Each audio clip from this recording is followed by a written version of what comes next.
Guys, in front of me is OnePlus Ace 5 Ultra, and let me show you how to reset all the settings on this device.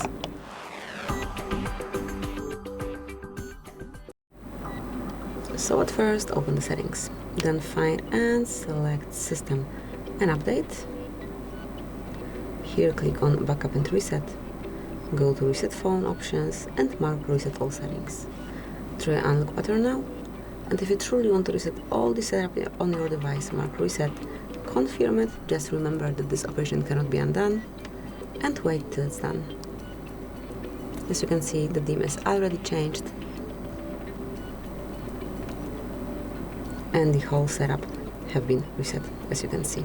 So, thank you for watching, please subscribe our channel and leave the thumbs up.